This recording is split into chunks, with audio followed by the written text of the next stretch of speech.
I understand why a vampire would say that the cross is offensive, because I think it makes them sizzle. I don't know when that started. I don't know when vampires started, actually. But obviously, the cross, somewhere along the line, it picked up some trinket, anti-evil charm value, it's medieval superstition, or I don't know what. I guess if you're Nosferatu or something, I can imagine why the cross would be offensive to you. But when the Apostle Paul says, in that case, the offense of the cross has been abolished in Galatians 5:11, I read that and I'm like, well, the cross seems really nice. It seems like it's something that it's like the token, the insignia of Christianity. And I'm a Christian like Jesus, so I don't immediately think of that as being an offensive thing. But over the last couple of days, we've been thinking about what Paul might be driving at in saying it's offensive. We considered the idea that the cross is offensive to our notions of justice, because we all imagine that when people do bad things, you make an example of them sometimes. You lift them up for everybody to see and be like, that's what happens when somebody does something horrible. It has to be dealt with by society, and there's some sort of paying of a price that happens there. It's weird to have the people who did the bad things not publicly suffer the penalty for it. It's weird. It's offensive to our notions of justice to have Jesus, the good guy, suffer for it. Additionally, yesterday we considered that Paul, when he talks about the offense of the cross, is probably referencing back to stuff he said in Galatians 3. That's a quote from back in the Old Testament, in the book of Deuteronomy, talking about how the Old Testament law itself says that cursed is anybody who doesn't obey everything written in this law, and cursed is anybody who's hung on a tree or hung on a pole, and Jesus became a curse for us, Paul says. That's offensive. Jesus was the good guy. It seems pretty wild that he would have to take on the curse of the law, but not just take it on like we talked about a second ago, but become the curse. Okay, that's offensive as well. That all seems to make sense to me. Let's push it a little bit further. Why else is the cross and what it stands for, the cross of Christ, offensive? Well, how about this? It's offensive because it's icky. It's ugly. It's the kind of thing that you don't want to look at. Maybe morbid people do, but if you think about what crucifixion actually is and what it represents, it's not something that a healthy person wants to feast their eyes upon. I'm not going to get into all the details about how the body is mutilated and tortured. I mean, it's been covered a bajillion times in a bajillion different places. But it's bad. It's a really mean form of execution, maybe one of the top 5 meanest that was invented in the ancient world. I can't put it number 1 because there are some very, very clever means of torture that people invented to deal with traitors, particularly, and people who killed their own kin, killed their own parents. They were the ones who got the worst torturous deaths in the ancient world. So Jesus didn't get the kinslayer's death. He got, culturally, the insurrectionist death, the traitor, the treasonous form of execution, the same thing that Spartacus got for throwing a revolution or attempting to do so. So the crime associated with the public spectacle of the cross is part of why it's offensive, but also the actual suffering and ugliness and what happens to the human body while that's going on is offensive. Also the fact that people were, they were crucified naked. We understand this, right? I mean, it's overwhelmingly likely that everybody who got crucified was on full display so that you could see everything their body was going through. It was a profoundly offensive thing to show, and an R rating for a true full view of a crucifixion would be insufficient. It exceeds what could be shown in a theater or on television. Imagine the worst stuff you've seen, and even that, you can't go there for what happens visually when somebody gets crucified. So it's ugly, it's hideous. And we get a little bit of that, kind of a nod to that, I think, an anticipation of that in Isaiah chapter 53. Of course, that's what it is, because that's where so much of the New Testament references back to Isaiah, a lot of those come from Isaiah 53, particularly. Yeah, I'm just going to start from the beginning of this passage. I've read it to you before. You're going to recognize this right away. Who has believed our message, and to whom has the arm of the Lord been revealed? He grew up before him like a tender shoot, like a root out of dry ground.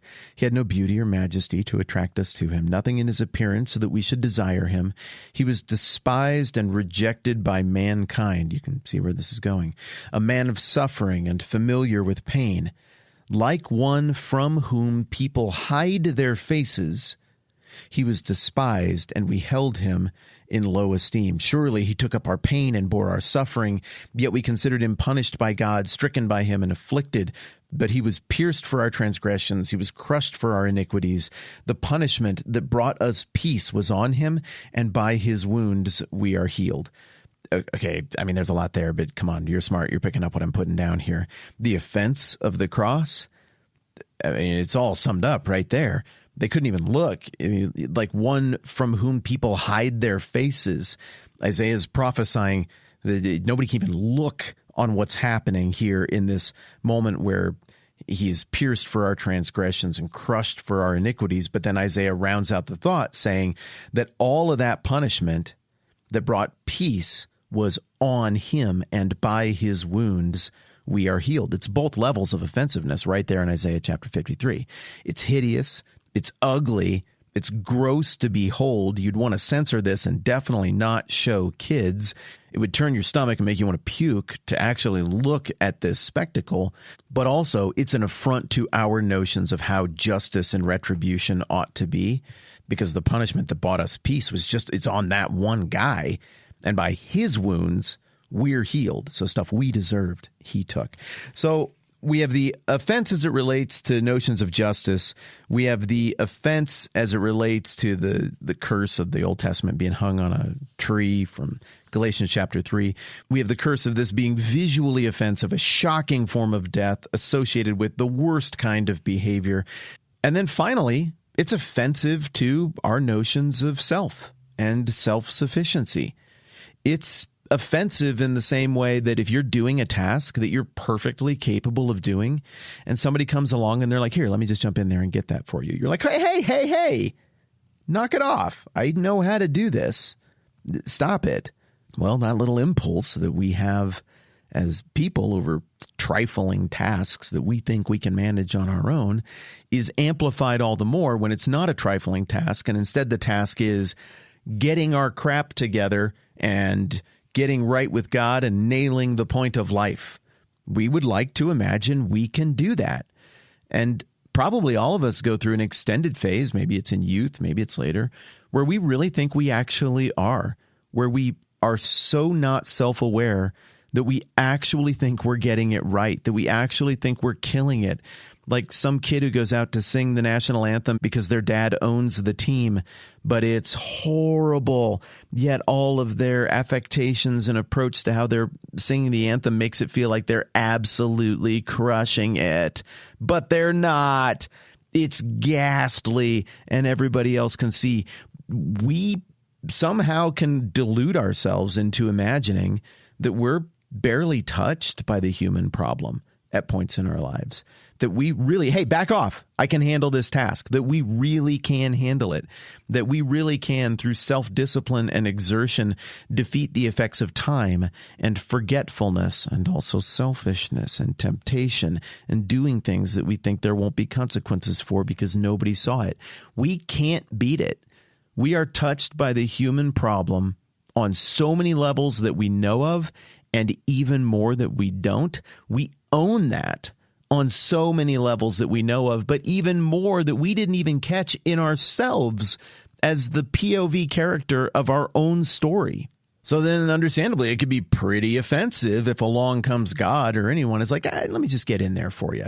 This isn't going to work out. You're not going to get this project right. Hey! Now, back off a minute here, Buster.